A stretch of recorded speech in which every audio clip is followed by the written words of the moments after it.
Okay, ladies and gentlemen, welcome to Slamhub Wrestling. Myself Suprit, and this is your AEW Dynamite review for was it February 23rd, 2022? Yes. And I'm joined by Kavit here. And how you feeling, Kavit? And what did you think about this Dynamite? Hey yo, I am doing good. And the Dynamite, the newest Dynamite, yes. I it was good in parts, not so good in some other parts. As usual at this point, I've gotten used to this thing. So, where some parts make me happy and some parts just fucking piss me off. So that's how Tony Khan has decided he's going to just book things going forward. So that's pretty much about it. and I Like will go into much more detail about the parts I didn't like. So let's go. it felt like a, you could say a decent Dynamite on paper, but really over delivered in my opinion. And this was a very promo heavy show. We'll get to that, but that's my take on it. And wrestling was fine like always. Yes. Yeah, on paper it was good, but like in some parts it felt it.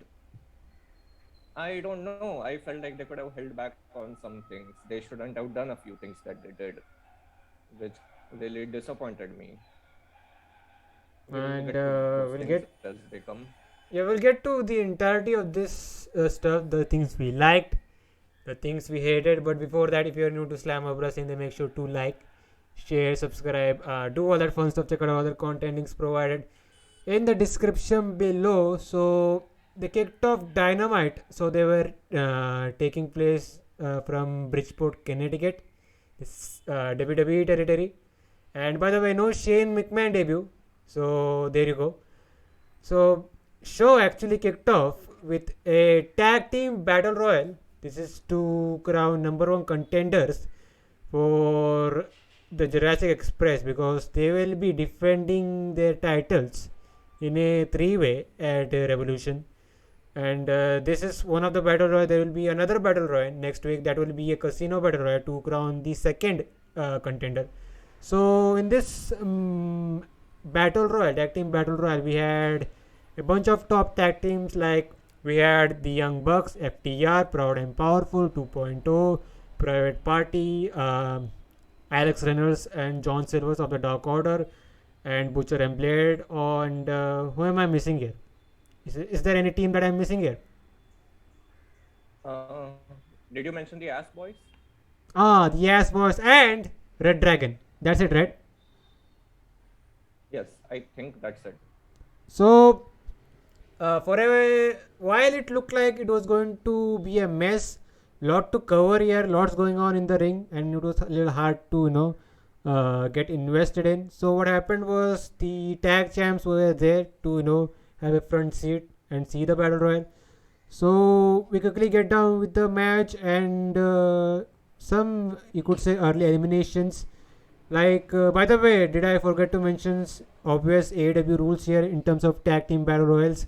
If your partner is eliminated, that doesn't mean the entire team is eliminated. You still get to be in the match. So early on eliminations with the you could say the aforementioned Ass Boys, they get eliminated, and I think we get rid of the Private Party members as well. So I'm going to start to the finish of the match, where we had there was a situation where we had a bunch of tag teams being represented here at the end. So where we had Santana, Trent, I think we had Matt Jackson, I believe, of the Young Bucks. We had Kyle O'Reilly and Dax Harwood of FTR. So these were the men that were representing their respective tag teams.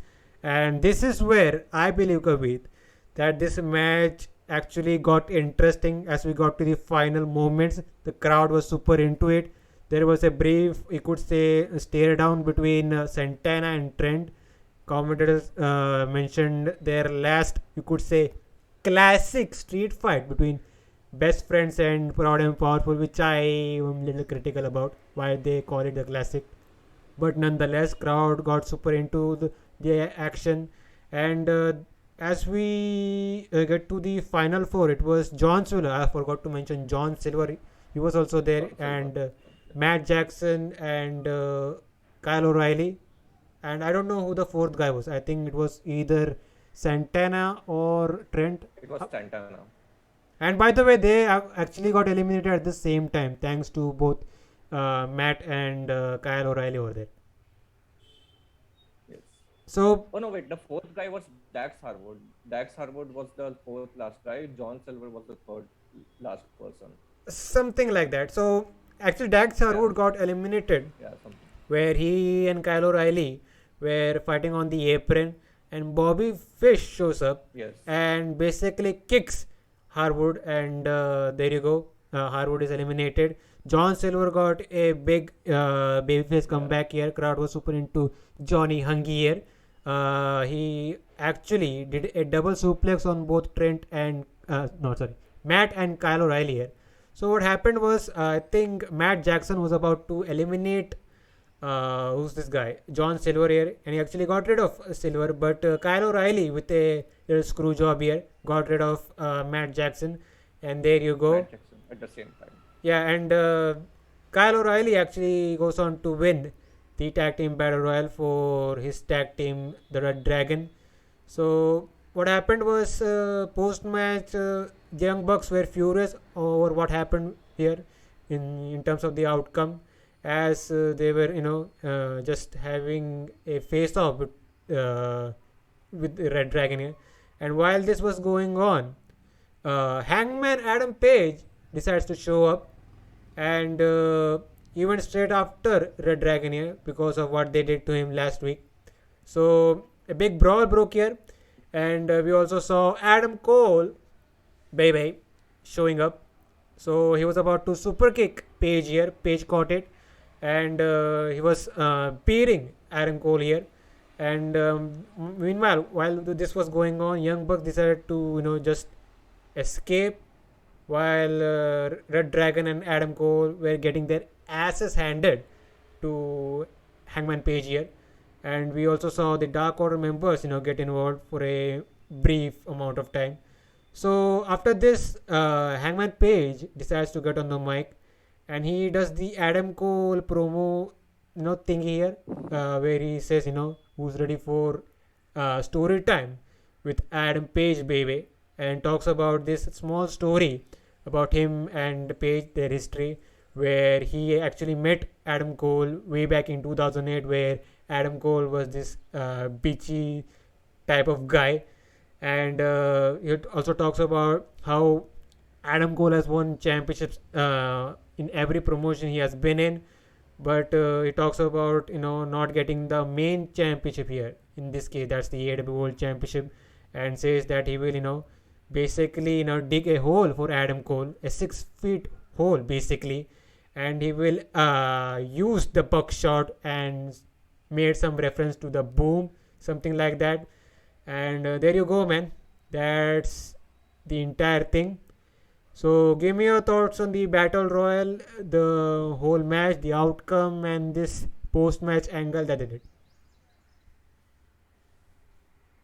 So, like you said at the beginning, right?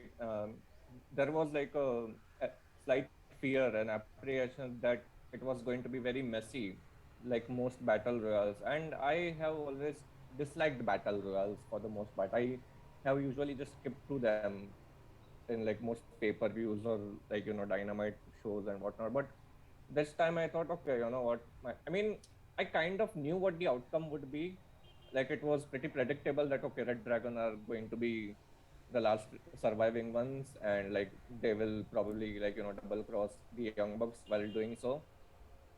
But ultimately, I felt like it was a decent battle royale. I think it ran for how long? 20 to 23 minutes, probably. I didn't look at the duration, and it didn't feel that long. But even though it was long, I liked it. I enjoyed it. It was okay, fine, it was messy at parts, I guess.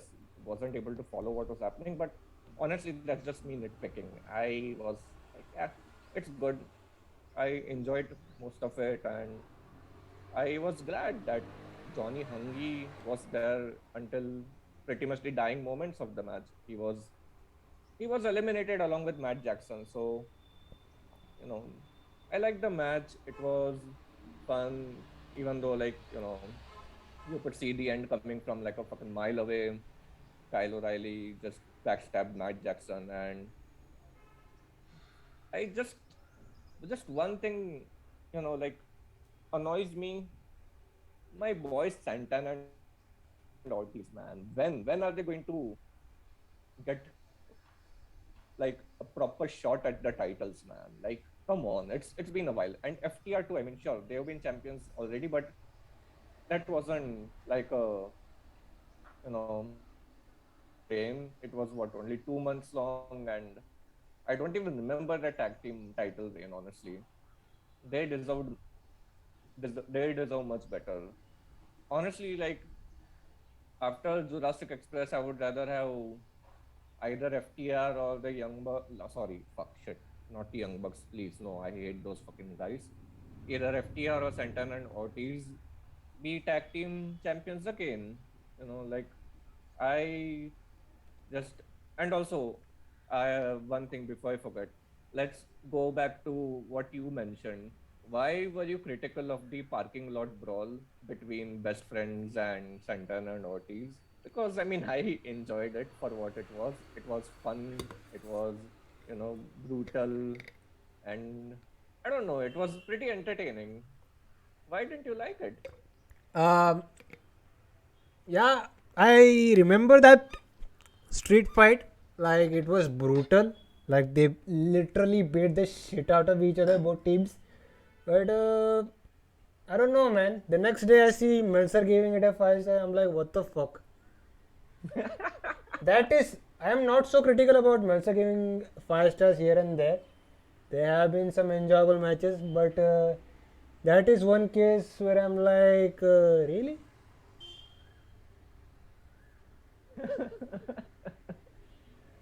That's I think that's one of the few instances where I mean, okay, I wouldn't give it like a 10 out of 10 or whatever, like Meltsteam. That's the thing with Meltzer. Anything AEW does, he just like sucks up to them. He just wants Tony Khan to give him a job over there. I usually disagree with Meltzer a lot of the time. I straight up dislike that guy. I'm more of a Jim Cornette guy myself. But That explains then. That explains. You just, you, sir, you just expose yourself. Aha! But see, unlike Cornet, I mean, I still am open to changing my mind, and I disagree with Cornet too on a lot of things. For example, Cornet hates Omega, and you know, I like Omega at least as a wrestler. Like even though as like character wise, he's done some goofy shit that I disapprove of, like especially way back in July, August, September. That was a run which I would honestly really like to forget. And I mean, yeah, like Cornet has a lot of opinions that piss me off. He's still stuck in the fucking 80s at this point. He still thinks, okay, oh shit, kayfabe is still a thing. Like wrestlers should still maintain kayfabe. Like there should be no social media use. I'm like, come on, man, just fucking come to 2022 already, man. It's There you about go, man. time That's cornet for you. he realizes that wrestling also evolves. Yeah, I'm sorry. There you go. That's cornet for you. Yeah. But Yeah, so enough of cornet and Meltzer, man. coming back to the About, match. yeah. Yeah, so the match ended with Kyle O'Reilly, eliminating Matt Jackson, who was trying to eliminate John Silver at the same time. And then the Young Bucks and Red Dragon faced off, like asking why the fuck did you backstab us, and shit like that. And as tempers were flaring, there comes our cowboy, Hangman Page, just coming into the ring and trying to beat the shit out of both Bobby Fish and Kyle. And yeah, like the Young Bucks just backed off, like you said, and that was nice. I mean, I really like that. Okay, like the Young Bucks are still heels, but they made the peace with Hangman Page.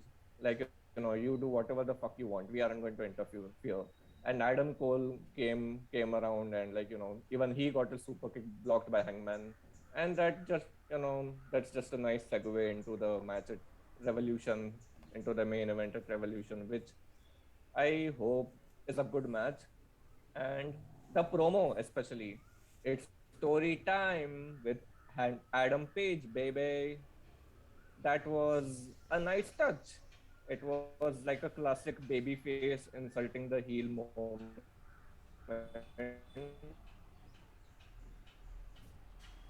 And I really like, honestly, Hangman Page promos are very underrated.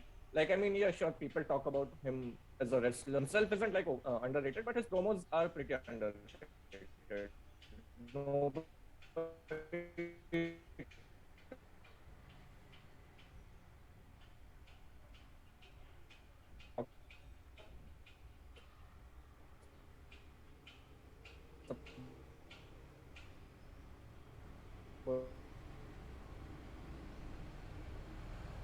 so whatever it was, I liked it.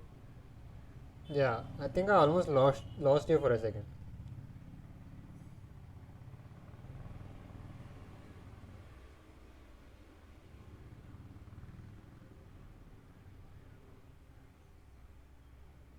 Can you hear me? I think I lost you for a second. Yeah, I can hear you. Yeah. So, uh, other than that, I think this build to Cole versus Page, they're trying, man. They're trying to make you interested for this match. The match will deliver on pay per view. There, no doubt there. But as of now, they're I will say they're trying their best to get you hyped for it. That's all Yes, I they are. can say. And on the other hand, regarding who the next challenger will be, now we have Red Dragon being one of the teams. I think Young Bucks win next week, right? Yes, unfortunately. Like, I really don't want them, but since they're the EVPs of the company, and since they are going to be pretty much in any and every pay-per-view, they are going to be there. Plus, like, it also helps them, like, like further the storyline with Red Dragon, right? mhm. I am still just hoping for a face turn from the Young Bucks because I can't stand them as heels. They're terrible heels. Mm, I think they are good for what they are doing right now. It could be a little wacky sometimes. Other than that, I like them as heels, I guess. Like, it doesn't actually matter if they're heels or not, or baby faces. It's the Young Bucks. Like, okay, I don't know, I just dislike them, but see, that's the thing. If you're a baby face and you don't have a lot of personality, that's fine, but like if you're a heel, you need like a good personality, a good character, and the Young Bucks just don't have that. They're not even good actors, which is why they're aware of that, which is why they try to compensate for it by just acting like a fucking idiot, like a goof. But yeah, that's not really working out for them. They're not even getting heel heat, they're just getting getaway heat from me, honestly. Like, just no, I don't want to see you on TV. That's what they're pretty much getting at the moment. But yeah, like, they're going to win the next battle royale. Honestly, though, I thought the idea of two battle royals is unnecessary.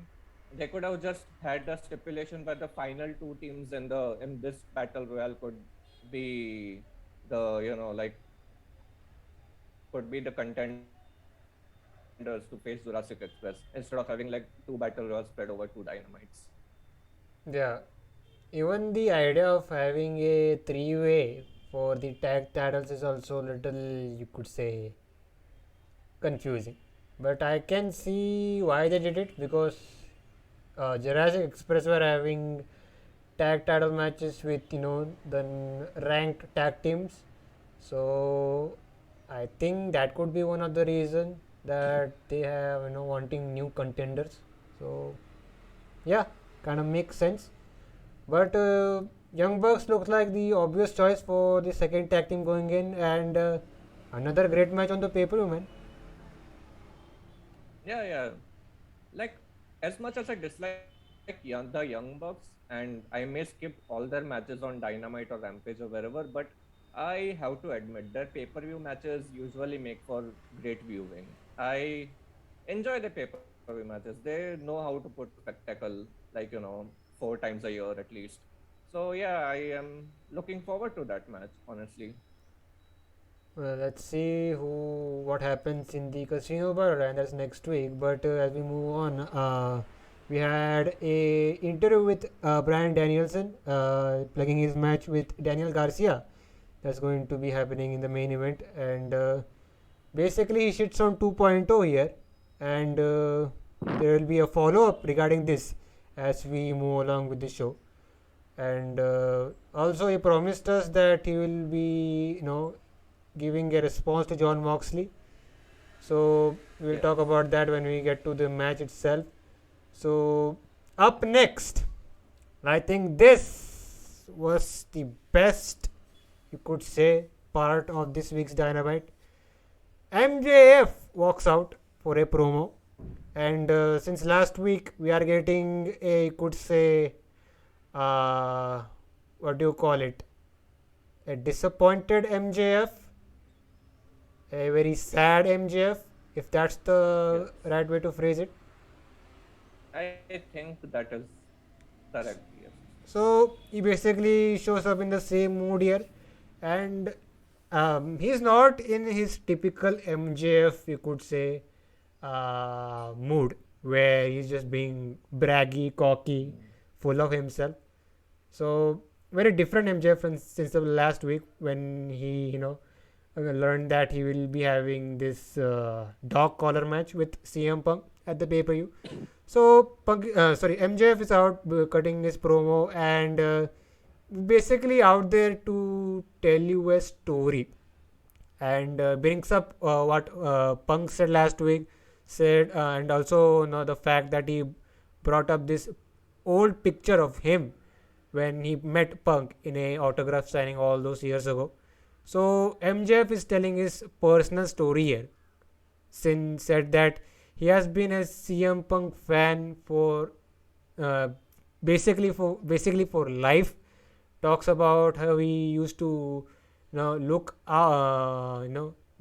basically Punk was his, you could say, main guy, his inspiration, something like that.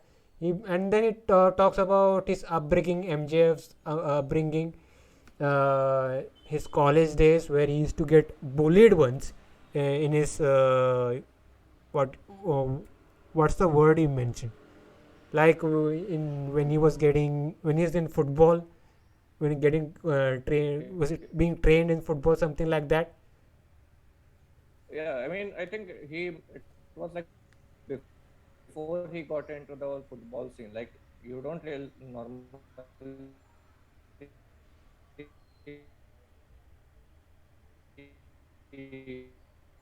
like bully, he stuff like that, Yeah, right? basic And like just like he was, yeah, yeah, basically he was getting bullied, and he was in a very, you could say, most lowest or very down period during that time, and the only thing he was a out for him was professional wrestling, watching CM Punk on TV, his inspiration, and there was a point when he was done with college.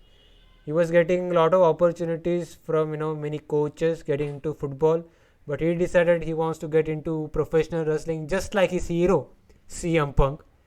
But then what happened was, uh, CM Punk would eventually leave professional wrestling, and he basically said that he didn't leave me, but the entire fan base, pointing to the crowd, like he basically abandoned him when he needed him the most. And he MJF called himself a Jew boy, something like that, that needed someone like CM Punk at that time. So as time went by, MJF, as he got into wrestling himself, uh, the hatred for CM Punk grew year by year as the time went by, and now he talks about him facing at the pay-per-view in this dog collar match, saying that he will get rid of CM Punk once and for all, and he wants to leave a legacy, something like he doesn't want to be a quitter like CM Punk, and there you Hmm. go. He ended the promo like that, and we would learn that this is basically a genuine promo by MJF. And before I get your thoughts, there was another part where CM Punk actually came out to the ring, and he had a very confused look on his face, and he went face to face with MJF, and he said like, "Really? Are you serious?" And MJF said, "This is real."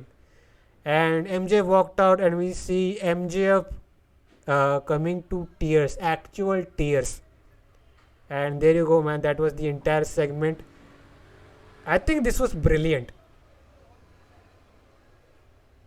Um, so as a promo, it was a great promo. Like, heartfelt MJF, like, being vulnerable, like, like putting himself out there for everybody to like see, just it was a pretty emotional promo. But I'm just confused, like at this stage in the rivalry between the two of them, like um I don't know, like it's a very face ish promo as like so I mean see knowing Tony Khan, I just don't trust the guy at this point.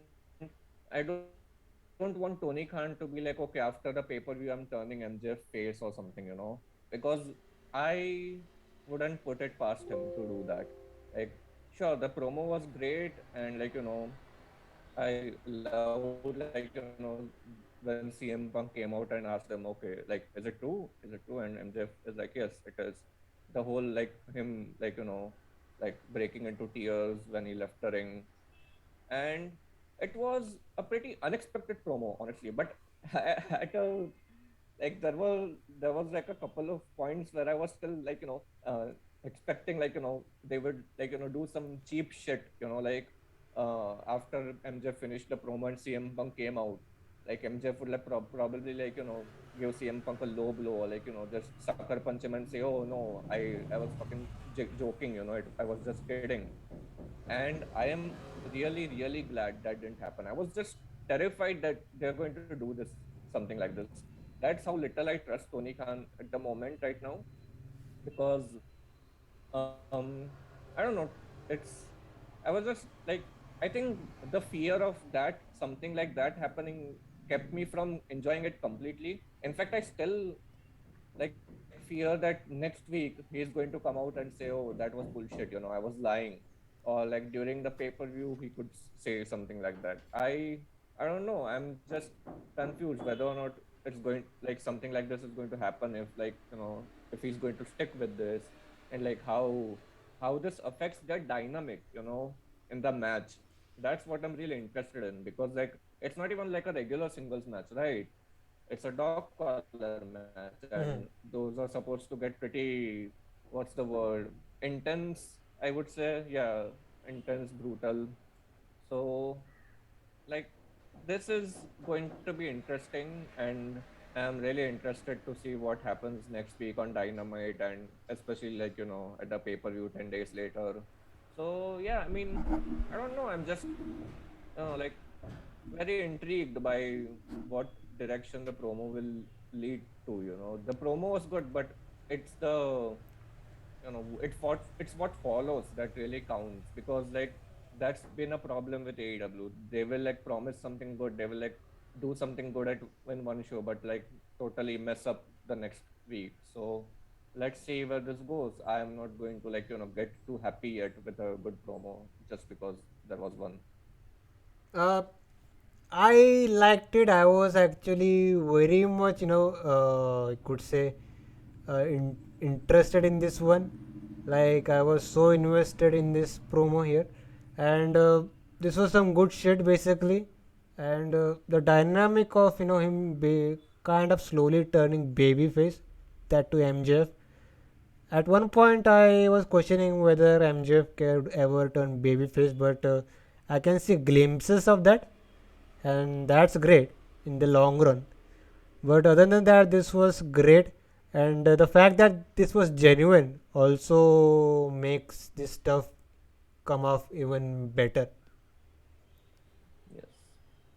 Yeah, I mean, I don't know. I mean, I just feel all weird about MJF turning face. Honestly, I'm sure he could make a good face. He does have the skills. He can act well. He can cut a good promo. But I don't know. Do we want to see him as face? Does like the entire the rest of the world want to see him as face? It's like it's like asking Rey Mysterio to turn heel. Rey Mysterio is already a heel. What? Yeah, the day when he said that he's going to beat his son with WWE 13 is when I said, yeah, fuck it, this guy is a heel. Oh, oh yeah, like that's ultimate heel shit, man. Beating your kids at home over a fucking video game. I hope he turns on Dominic.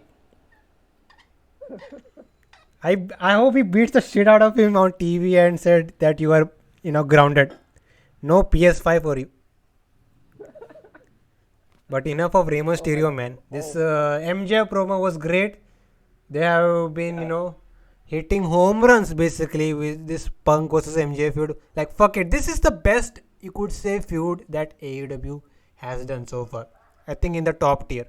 This is number one. I agree with you at this point it is, and I feel it's probably because Punk and MJF are probably insisting on handling the storyline themselves rather than Tony Khan, put his fucking cocaine stained hands on it. So yeah, I really hope it stays that way. I really, really hope so. I said that there are glimpses of a babyface promo here, but this was basically, if you need some context storyline wise, you could say that MJF is now playing the emotional, you could say, delusional role here. You could. It's also like, one could say like a villain origin story, Yeah. Yeah, like, oh, it started out like all well and good, like, oh, Punk was my hero, but he betrayed me. So now I'm going to, beat the shit out of him. And with this, especially with this promo, like, at like a couple of days ago, I thought, okay, like Punk might win the match at Revolution because like to make it 1-1. But I don't know. It could be 2-0 now in MJF's favor, Which is great in my opinion. Honestly, yeah, I want this to happen as well because like MJF needs to go over. Punk is already a star. He doesn't need to go over anymore, But MJF really needs a win here. And with this promo, especially, like, I think it's looking more and more likely that MJF is going to win. I really fucking hope so. Otherwise, I will be disappointed. At this point, MJF should go over. I totally agree. Otherwise, god damn, I swear to fucking God, I'm going to tweet at Tony Khan and ask him to hire a proper booker. Yeah, maybe get Vince Russo. Already, that will fix everything, right? Vince Russo, oh fuck. Honestly, fucking Vince Russo would bring more structure to the club than Tony Khan has at some points. Yeah, I think Vince Russo should go to the other side and fix, get rid of Bruce. I don't know about that. I don't think WWE or literally anybody is ever going to hire, like, fuck WWE. I mean, like, I don't think fucking a backyard wrestling promotion is going to hire Vince Russo, They'd be like, nah, you know what, we'll write our own story plans ourselves. We're just going to do our own shit ourselves. Vince Russo will be like, yeah, nah, I'll come work for free. They'll be like, nah, fuck off. But moving on. Backstage promo here with 2.0 and Daniel Garcia. Basically 2.0 responded to Danielson's comments and said that they don't give a rat's ass about both Bryan and Moxley as being mentors for Garcia. So Garcia, he talks about how Danielson talks about violence, and he'll make sure that he brings the violence tonight. So moving on, we have a tag match here between the Kings of the Black Throne, that is Brody King and Malakai Black. They are facing Pac and Dark Penta, aka Penta Oscuro, Check. with Yeah. Hi. Sorry. Suprit, can you repeat yourself? I lost you for a couple of seconds. should I repeat? Yeah. Yeah. Please. My internet connection gave out on me. Ah, I knew about it. Anyways, it was. How about you make me the host then?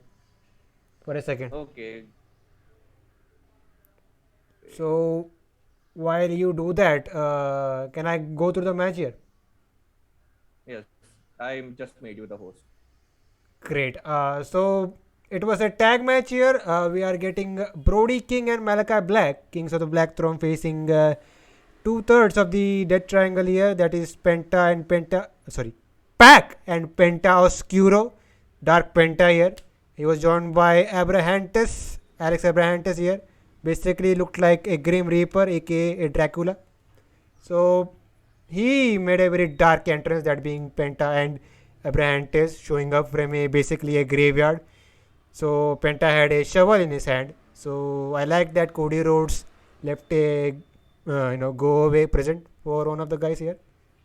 So we get to this tag match. The tag match was fine for what it was.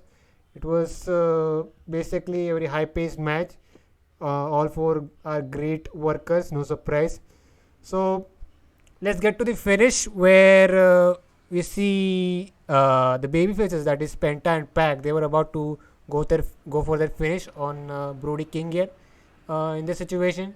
So Malakai actually made a blind tag, and what he was going to do is basically he was about to black mist Penta here, but Penta had this scouted because there was a similar situation in their previous match.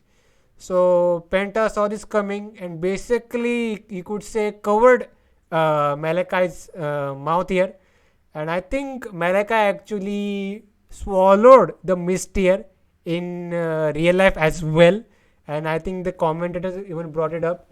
So what happened was I think it was Penta who got a big roll up pin on Malakai Black here, and there you go.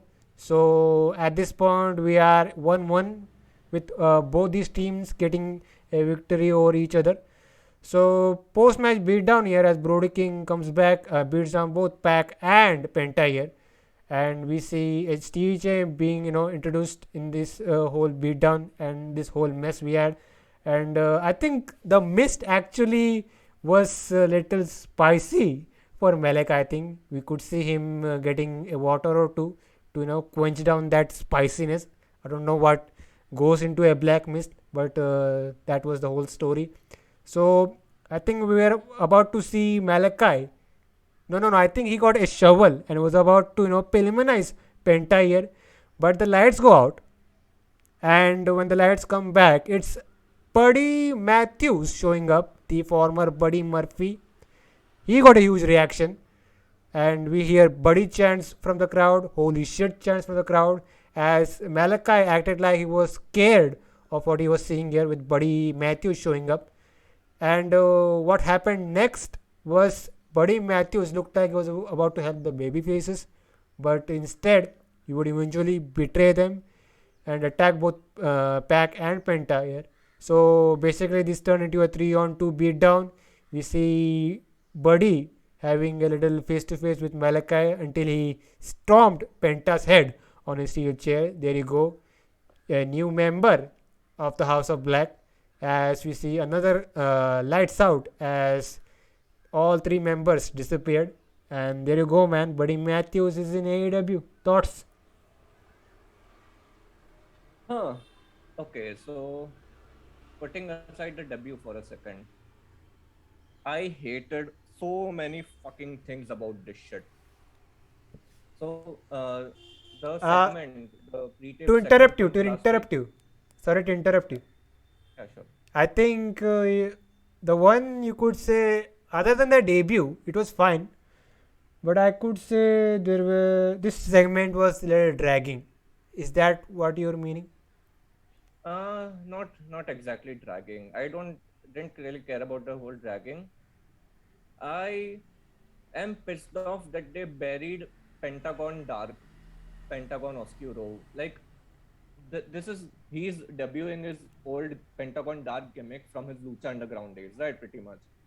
And as somebody who has seen the entirety of Lucha Underground and seen like Pentagon Dark go on like a whole fucking monster heel run, like pretty much destroying anybody and anything that comes his path.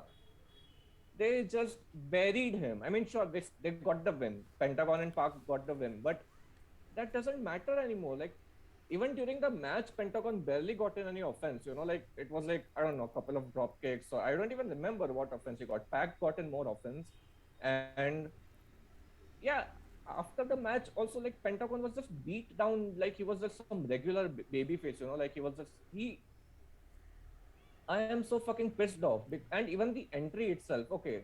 Like Pentagon's part was okay, but like what the hell was up with Alex Abraham just looking like a fucking goofy ass cosplay Grim Reaper? It looked stupid. It looked cartoonish. It looked like WWF from before the Attitude Era.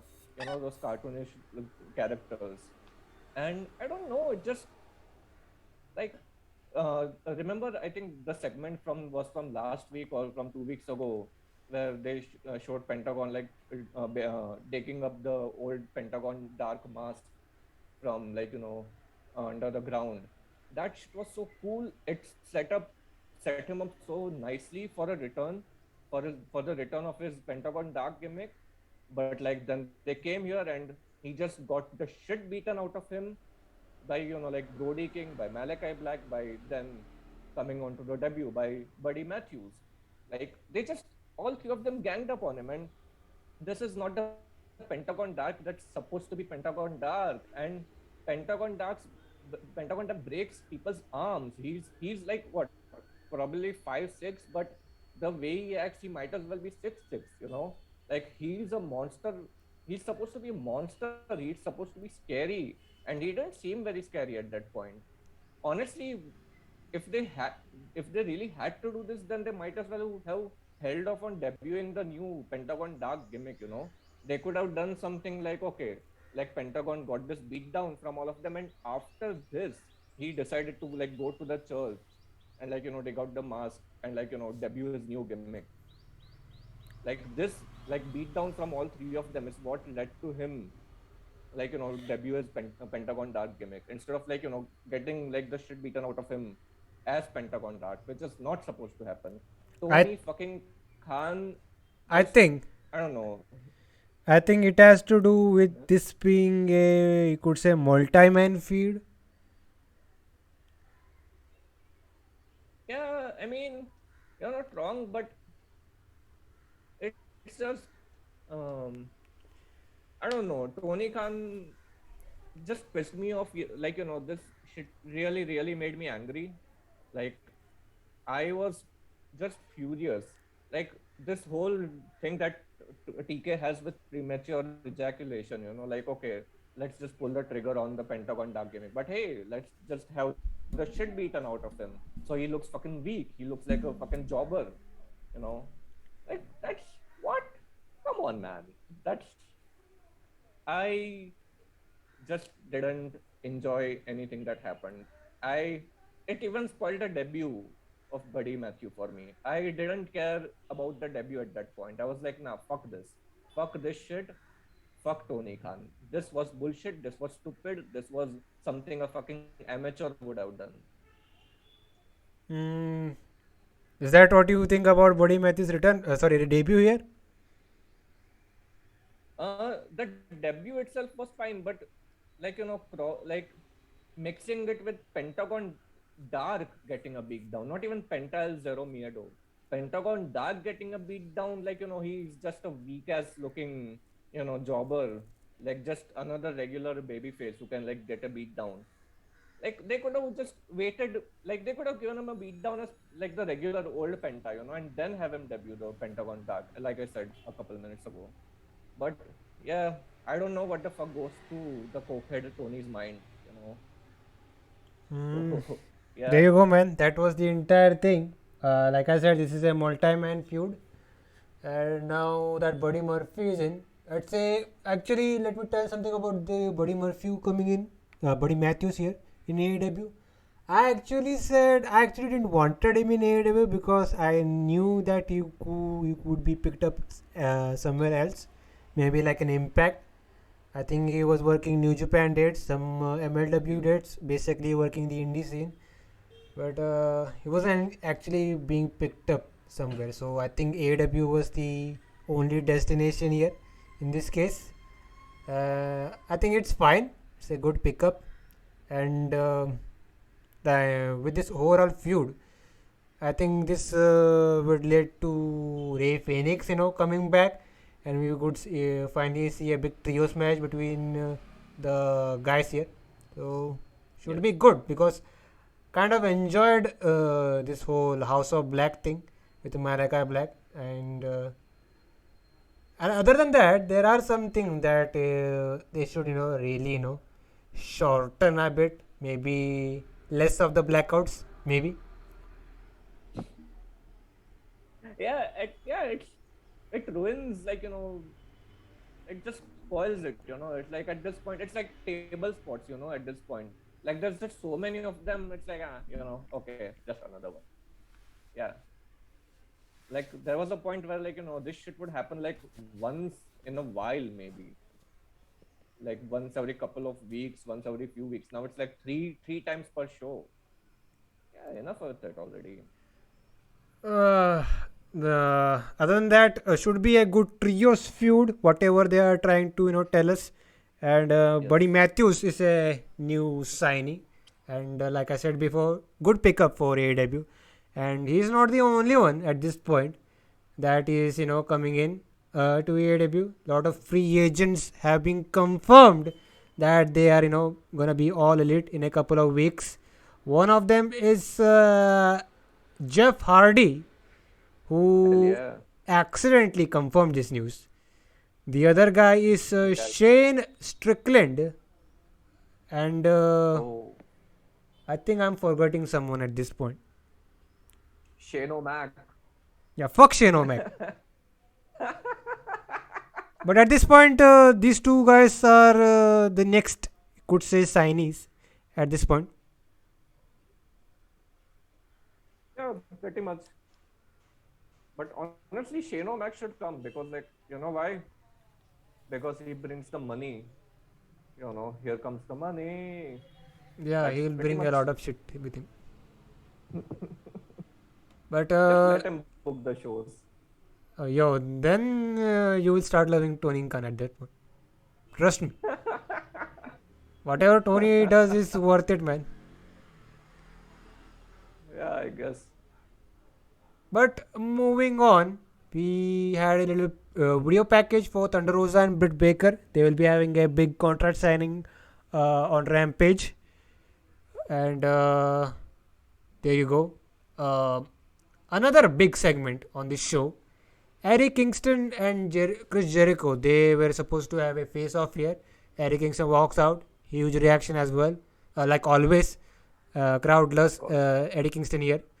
So we see security guards in the ring, and Eddie Kingston notices it. And at one point, he was just messing around with one of the security guys, just posing with them.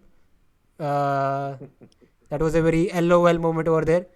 Jericho's out next. Crowd singing to Judas like always. So Eddie's Yes. had heard enough of this song.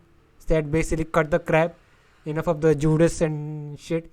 So Eddie Kingston was being Eddie Kingston, like being a genuine guy here, and said, was basically telling to Jericho, this is a wrestling company, not a sports entertainment company. And he said he doesn't even know why he's out here. Why are these security guards here?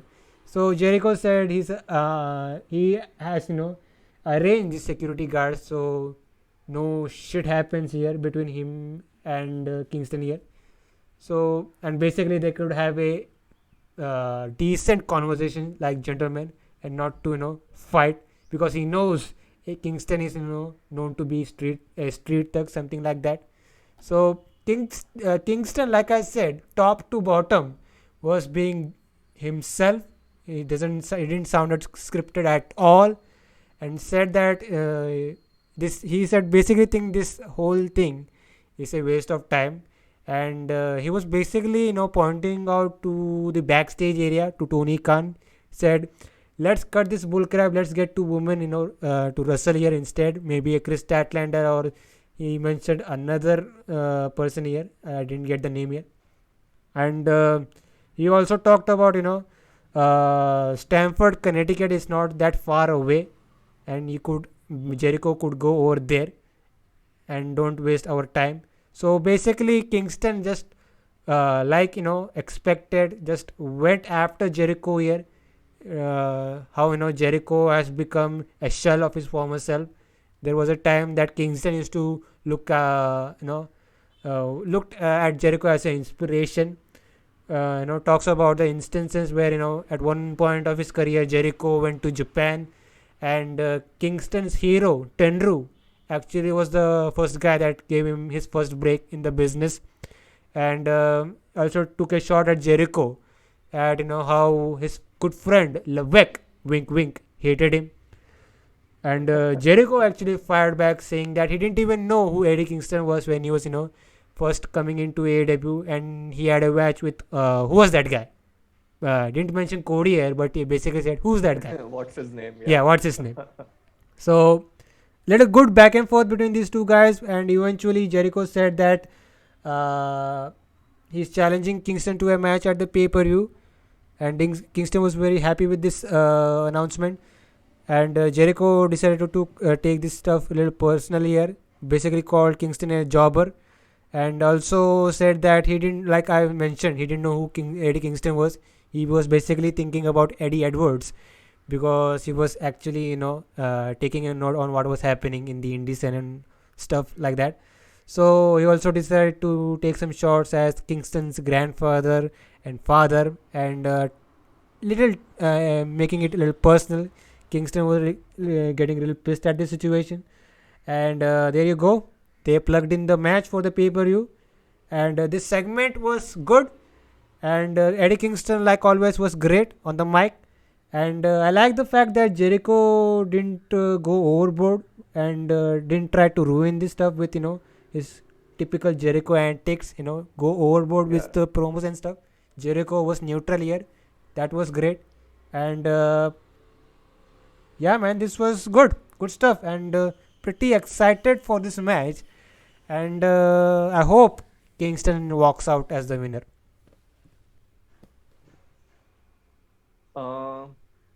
Lots to like about this segment here. I mean, I do have like a couple of small issues, but pretty much like overall, it was a good segment, good promo back and forth. I think for the first time in like a long time, like I enjoyed Jericho cut a promo. I think it's because this was like his first heel promo in a while. Like he's been a babyface all this time, and I think he sucks as a babyface.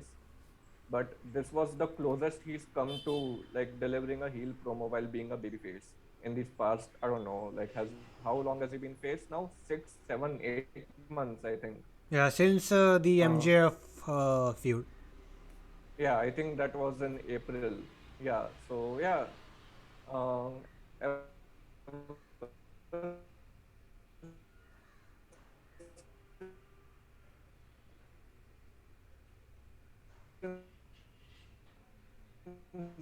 Becoming baby face, this is the first time he's cut like a very heelish promo. No matter whether or not he's great, Kingston is great at great on the mic. I just had an issue with a couple of things both of them said.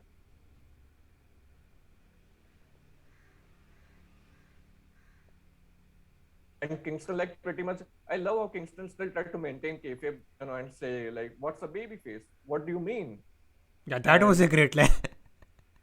Yeah, that was. Okay, I don't know what the fuck it is with AEW trying to break the fourth wall these past few weeks.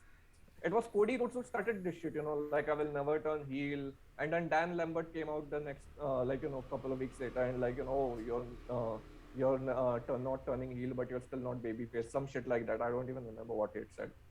But yeah, like, why are they using this terminology in, like, on live television?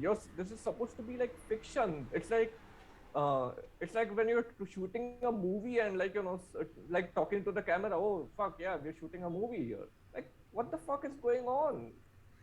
But yeah, Yeah, I get your point. that was Yeah, yeah, like that you was the can only you problem. could blur the lines with reality and fiction here, but the insider terms get a little annoying at one point. But I think it works with this audience, the AW audience, because they get into this stuff.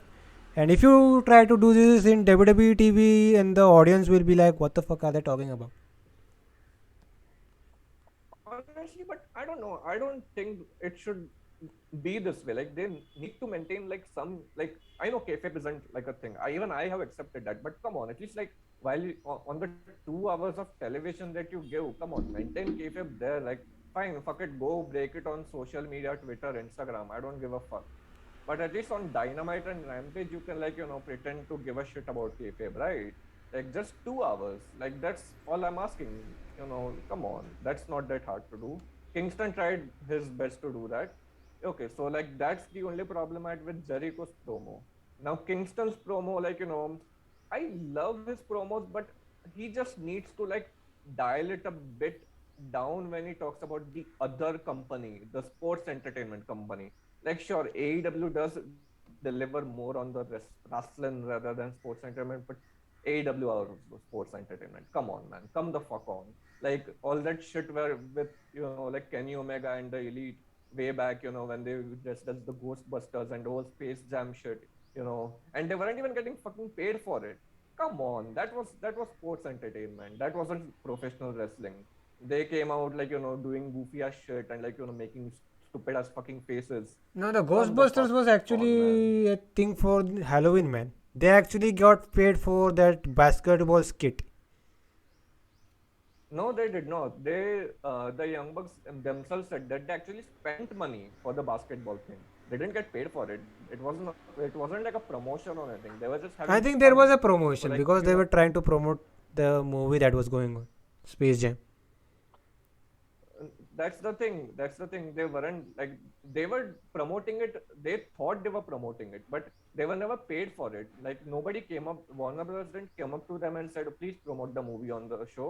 They just actually they themselves they said that they spent $50,000 on this shit, so that they can do this. If they were promoting it, they wouldn't have to spend a penny on it. But yeah, like, Uh, besides the point, come on, AEW is as much sports entertainment as WWE, almost as much, if not completely. Like, let's not pretend that AEW is like pro wrestling. Like, New Japan is pro wrestling. New Japan is not sports entertainment. AEW as an uh, American promotion, there you go. it There, is there's when I jump in. You said New Japan isn't. Could say what did you say? Uh, sports entertainment.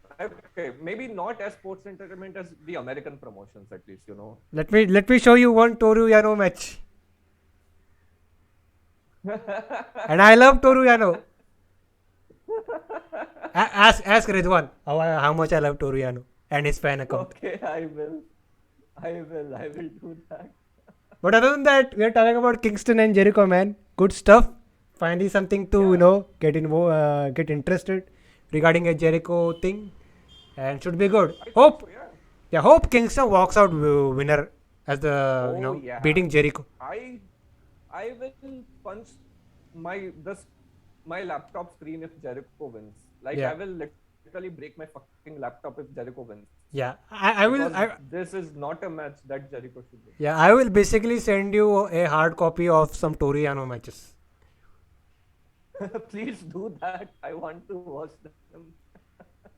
But you know what is the other thing that is must see and must watchable? What is that?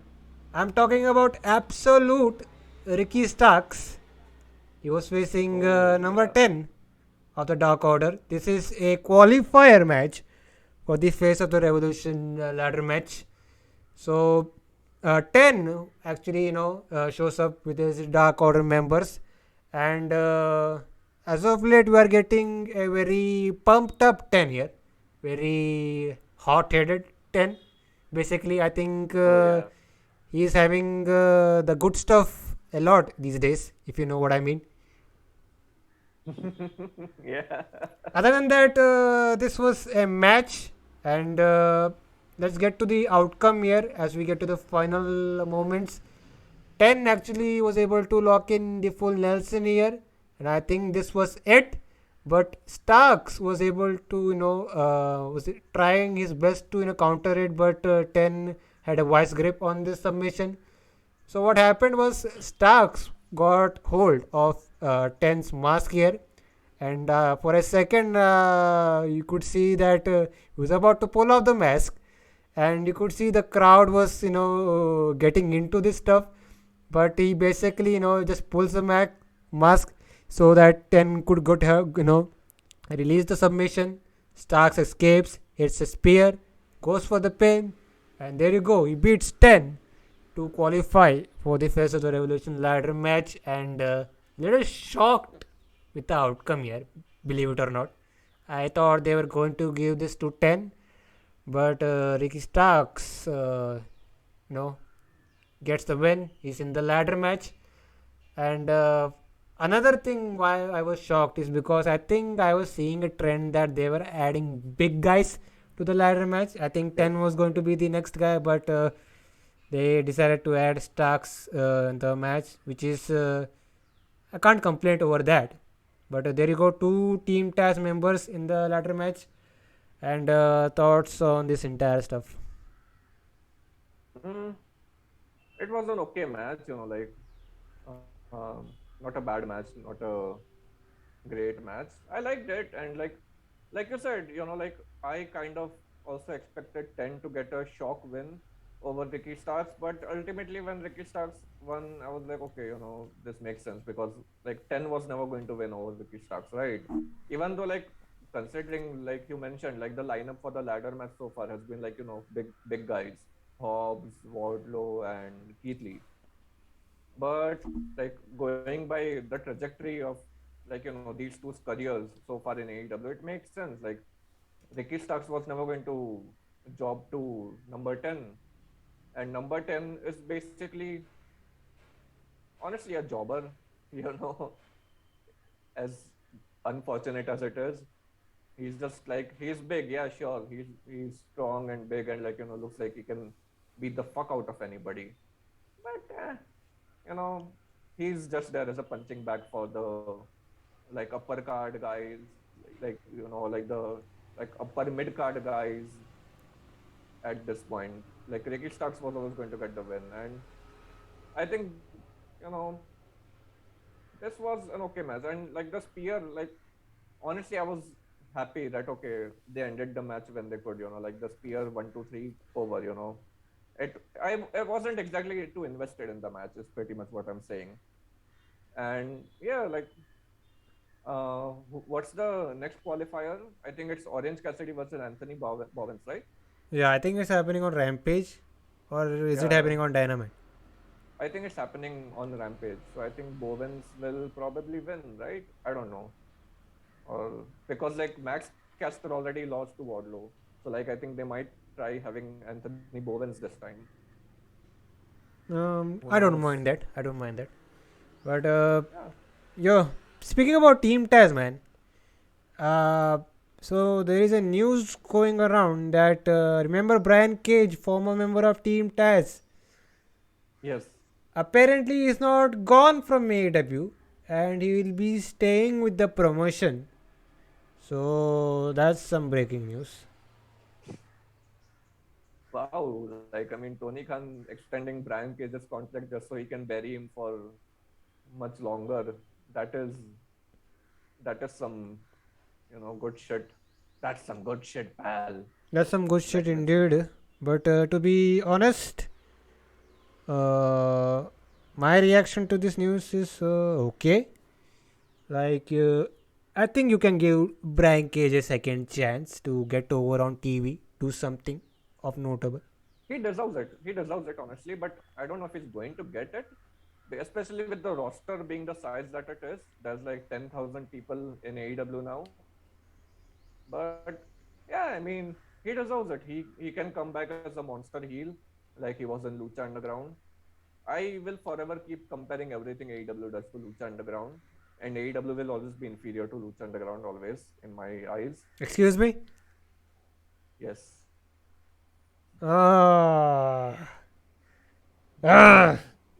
God, man. Hey man, it is what it is, right? Like facts are facts, can't escape them. Yeah. Two promotions I wished, went out of business. Lucha Underground is gone.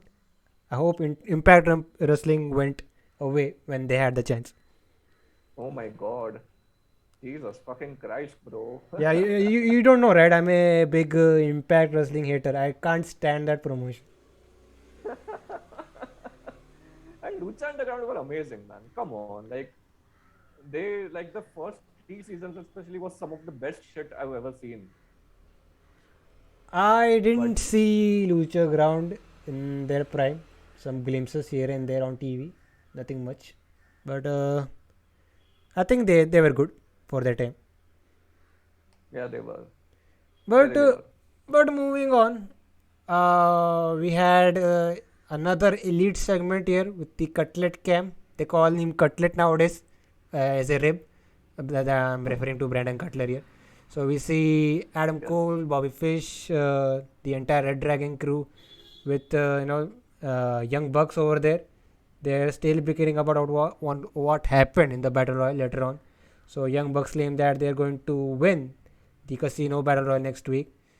And Adam Cole, as the Young Bucks walked out, is just basically ordering Red Dragon here to get your shit together, and make up with the Bucks, as he has his own shit to care about. That's regarding the AEW World Championship. And there you go. But moving on from that, we had a TBS title match. Jade Cargill was defending the title against the Bunny here. And I don't know if you noticed this, but for a while, it looked like Jade Cargill was going to get a grand entrance. Yeah. And I know I did what not entrance she was about to get when they pointed out in the center, not the heel yeah, tunnel or the the Cody babyface tunnel, Rhodes. but yeah, the The Cody Cody Rhodes entrance entrance. Yes. with the forklift one. I thought I was imagining things when saw that, but like turns out I wasn't. Like turns out they really did tease that, I or I don't think, know, it was like an accident. yeah, I think even Jade Cargill said that now that Cody is gone, she didn't say that now with Cody gone, she's going to get the entrance, but basically they said that she now is going to do that entrance, something like that. And I'm like, yeah, we are about to get this entrance, but I think there was a fuck up in that situation, and she decided to come out of the heel tunnel, something like that. But Yeah, I don't know about that. nonetheless, man, we had this match. Didn't care for it in the initial moments. We would see Matt Hardy mid-match, finally showing up for the Bunny, and he was basically out there to delete Mark Sterling. I kid you not. But as we come back from the commercial break, things started to get some little interesting here. What happened was we would see both Mark Sterling and Matt Hardy, getting involved in this match. There was a moment where Sterling and Matt Hardy went face to face, and he was able to, throw in a brace knucks for the Bunny to use. On the other side, we would see Matt Hardy actually. No. It was actually Mark Sterling who gave Mark the. Sterling Yeah, I through the think I'm getting title. confused here with the managers. So basically, Matt Hardy gave the brace Yeah. knucks to the Bunny, while Sterling gave the title belt to Jade Cargill here. So as the Bunny was about to, use the brace knucks, so basically Jade Cargill used the TBS belt as a shield, and I'm like, don't do that, guys. You're going to damage that belt. So As my phone is ringing, I'm not going to receive that. Wait, let me get rid of that phone. Excuse me if you can. Sure. No problem.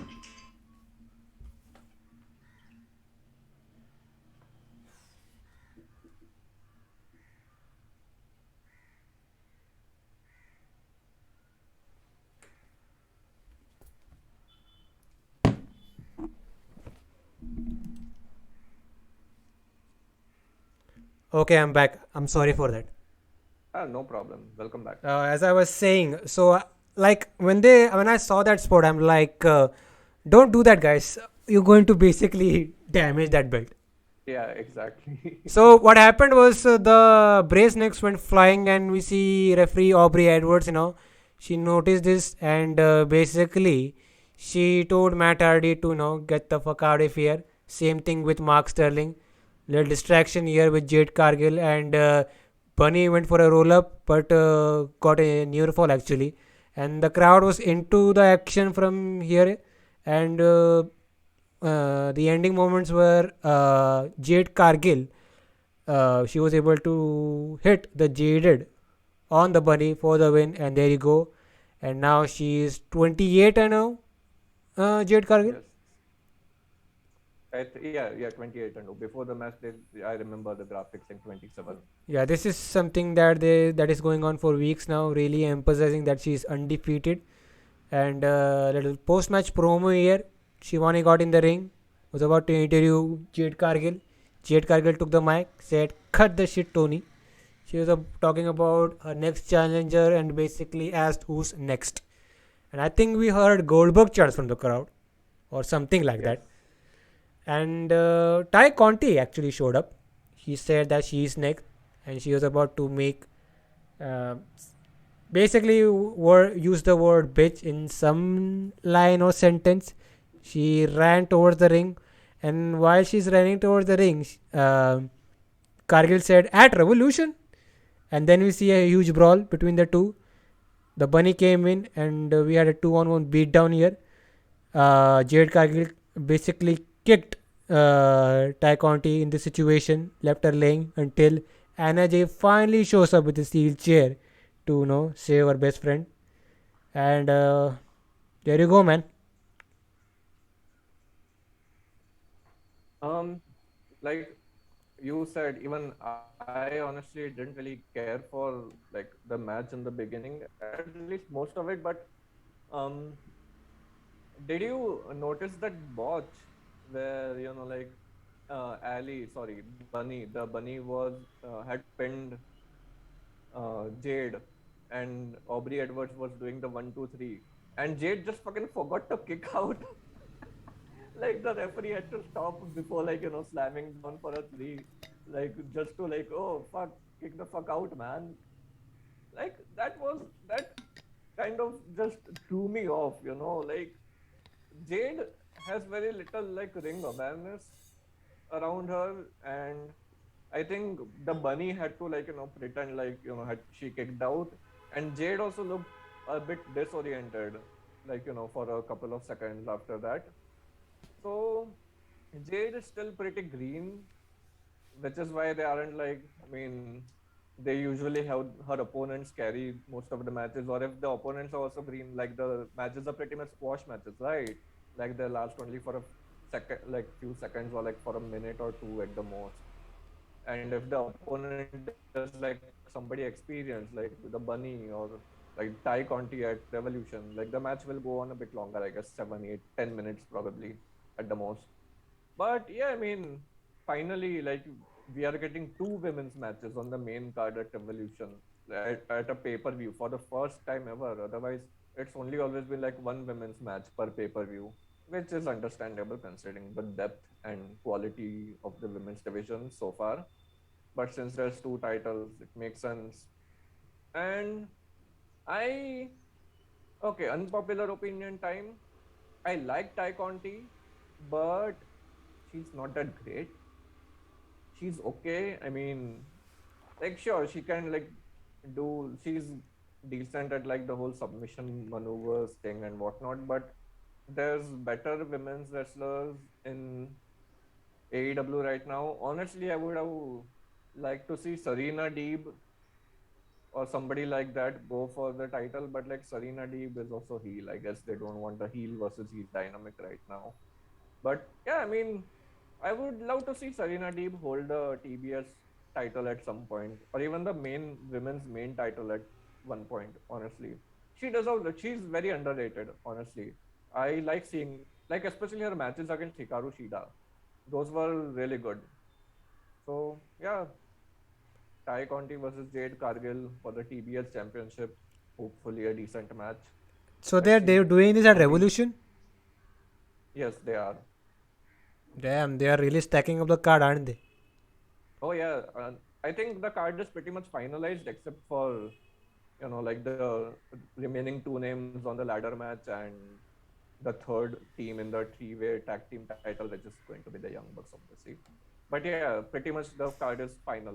There have been 9 matches listed on the card at this point. I don't think they're going to add any more. Some of these matches shouldn't be on the card, in my honest opinion. I'm, I'm sorry. Yeah, some of these matches shouldn't be on the card.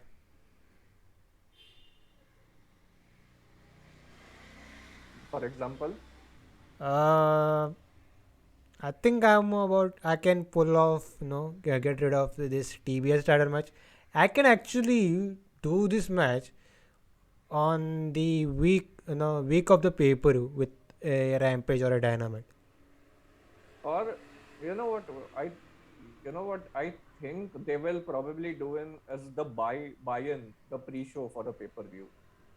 It is like, I mean, sure, they have advertised it for the pay-per-view right now, but this has happened a couple of times. Something that's they've advertised on Dynamite for the pay-per-view has, like usually turned out to be like a pre-show buy-in type of thing for the pay-per-view. So this is a possibility that they can go with. Let's see what happens.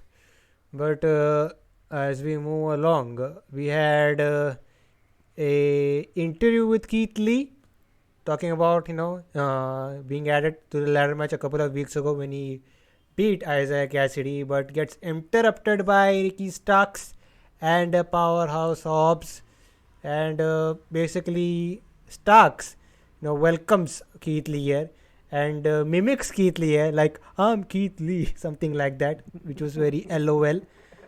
So it talks about you were a big guy in some place, but when you come to AEW you start all over again, something like that, and basically said don't mess with Team Taz here. So we see a little face to face between Hobbs and Keith Lee here in this situation, and the only thing I have to say is no meat, sorry, no bread, no water, just meat.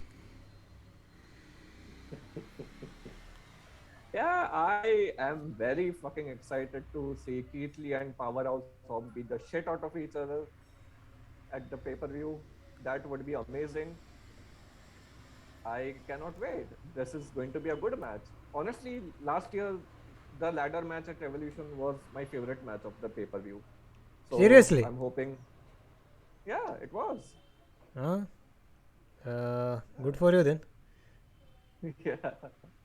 But So let's yeah, hoping quickly for the same. hope, like there are many matches that are going to be bangers, man. This is looking like a stellar card. Yeah, it is. It really is. It's a great card, honestly. Let's Yeah, hope it delivers though on the booking.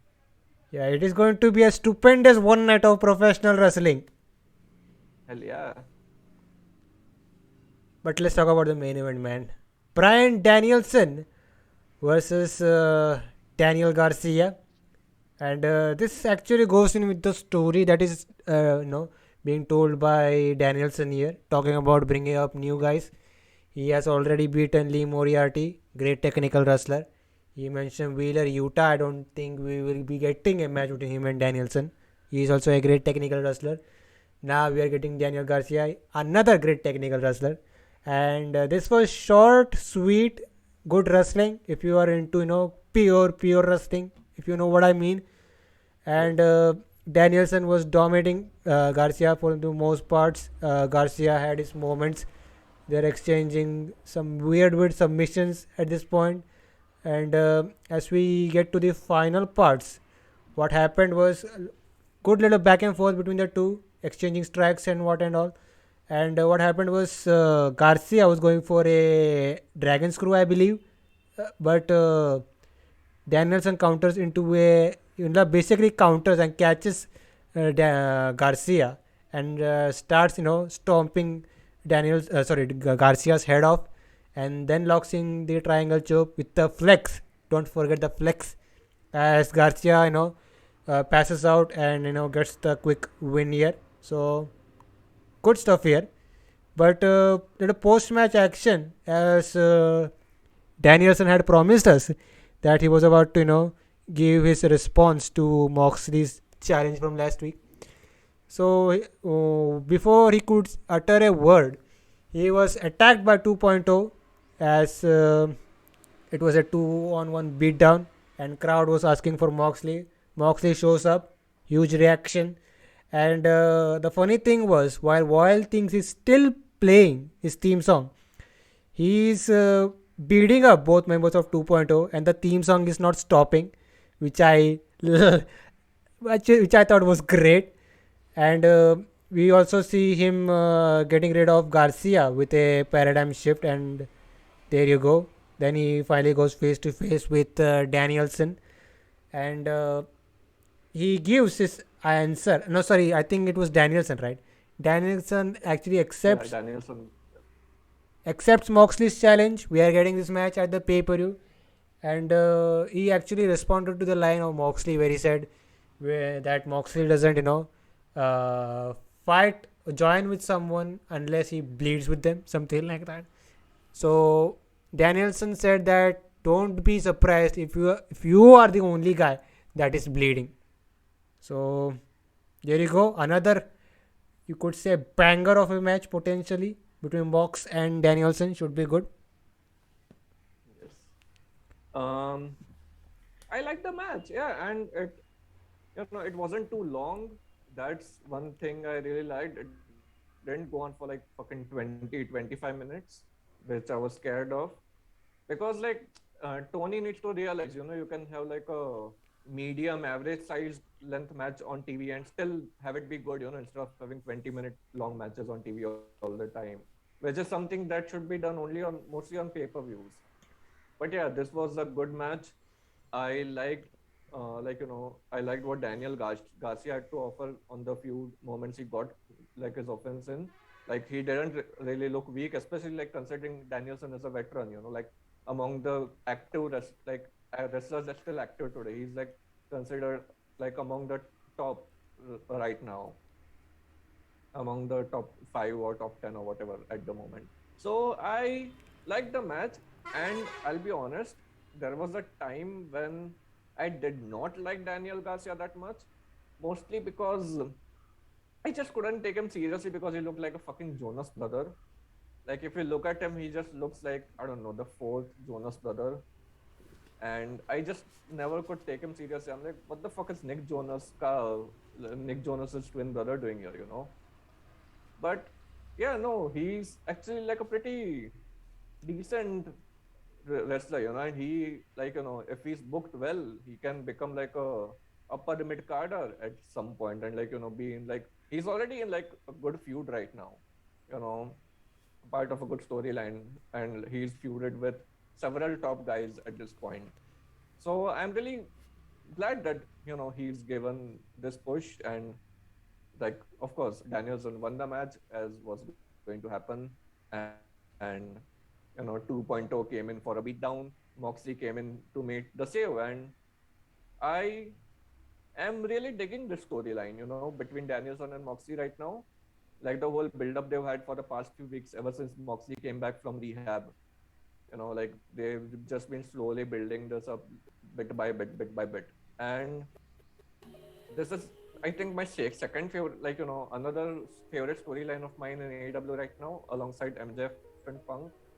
Again, the reason being, I think, is Moxley and Danielson are probably mostly running the show. I don't think Tony Khan has any input in this right now, which is a good thing. He really shouldn't. But everything goes through Tony, man. I know, but he probably just gives the green light. You know, I don't think they're like taking any suggestions from him or anything on what to do. Like that's like they probably just say, okay, this is what we're going to do, and he says, okay, fine, thumbs up. That's it. I don't want him to get his sticky poke fingers on this shit, because like this is a very genuinely exciting storyline. Even though like the weird thing is on paper this should not work, considering like Danielson and Moxley are two completely different types of wrestlers. Like Danielson being this technical skilled, and Moxley being like a speed brawler who's like more known for hardcore shit and has like a completely different persona. But it works. They are making it work somehow, and I am loving it. It's something I am really excited to see at Revolution. And Danielson is really good at promos, like especially the line where he said about Moxley bleeding instead of him. That was a good touch. I think Moxley will probably bleed. I think he's going to blade himself, which is not a surprise considering he hasn't bladed in a long time. So yeah, I am pretty excited for this match at Revolution. And honestly, like on the card, I would enjoy it if it's the opening match on the card. Like it would like pump the crowd up, properly. Just it would set the tone for the rest of the pay-per-view. And this would be like a great match to open the show with, Danielson versus Moxley. And speaking about Revolution, like I said, looking like a stellar card. And this is putting WrestleMania to shame, man. Oh yeah. WrestleMania is having Brock Lesnar versus Roman Reigns as the main event for only the 10,000th time ever, I think. Yeah, only the 10,000 time. Yeah. We haven't seen it 9,999 times before. Yeah, that's fine. We'll watch it one more time. And it's not even a title versus title match. It's a champion versus champion match. Nothing is on the line, Yeah, it's not. It is on the line. They changed it the next day. Oh wait, it's title versus title. Yeah, winner take all. Oh my god! Wait, what really? Yeah, man. Holy shit! Yeah. But don't underestimate Vince. They could change it once again.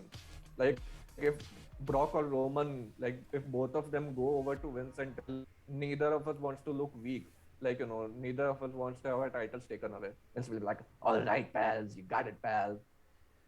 You can't trust them. But on that note, Kavit, I think it's time we get the hell out of here. Yeah, and where can these guys find you actually? On Instagram, pretty much, my handle is @Kavit91. And yeah, that's it. That's the only place I can be found at. And you can find Slamhub Wrestling on Twitter @SlamhubW, Instagram @Slamhub Wrestling. You can catch this review on Anchor and Spotify as well. This was the AEW Dynamite review, and we'll see you guys next time. Yes. Goodbye, guys.